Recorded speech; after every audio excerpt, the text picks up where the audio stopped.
This is my informative speech audience. Thank you. Track is a sport where people come from far and wide to see the best athletes.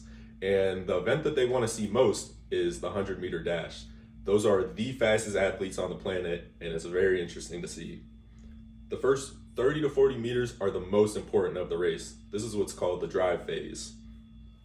Now, the drive phase is where athletes are putting as much horizontal force into the ground, shooting out of the blocks as fast as possible, and they want to build up to their top speed as fast as possible as well.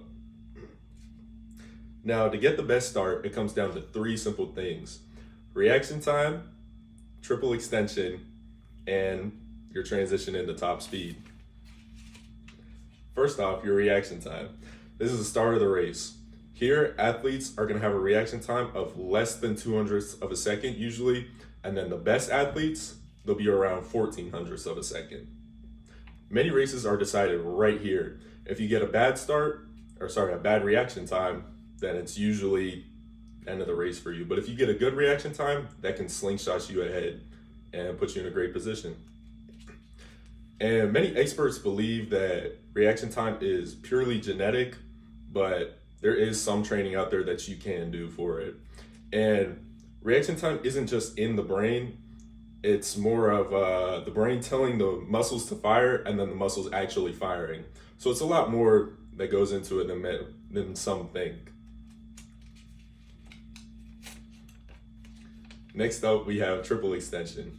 Triple extension is the knees, hips, and ankles all coming together to extend at optimal angles to produce the most explosive power.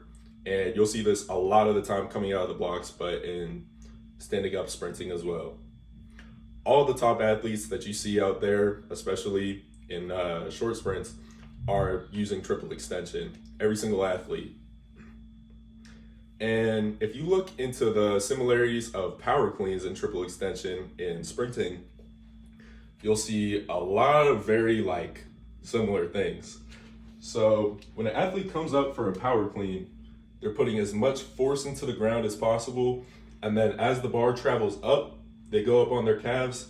That's calves, knees, and hips all engaging, and then they'll swing under the clean.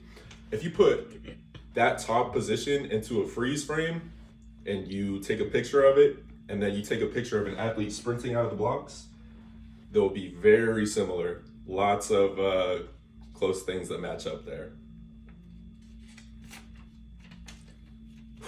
Finally, we have our transition into top end speed. Take someone like Usain Bolt, for example. He's known to not have a great start, but his transition into top end speed is what made him shine. After about 40 meters, athletes pick their head and their torsos up, coming out of that horizontal force position, and then they'll start to reach up higher and higher with their legs, striking down right under the hip, because that's where you're going to produce the most force optimally. And this transition is key from turning regular sprinting into as fast as you can possibly go. And especially looking at athletes like Usain Bolt, as he came out of his drive phase, which wasn't as good, into his top speed, that transition was so good it looked like he came out of a slingshot. So in conclusion, a lot of people take athletes, well, especially track and field athletes, for granted. They put so much time and work into perfecting these tiny little techniques, starts, every intricate detail of all this. And I have to just think that it needs to be appreciated a little bit more. So reaction time, triple extension, strength, transition to top end speed, all key to be part of the best sprinters.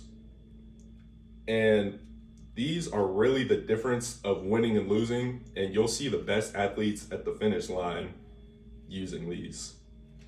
Thank you for watching.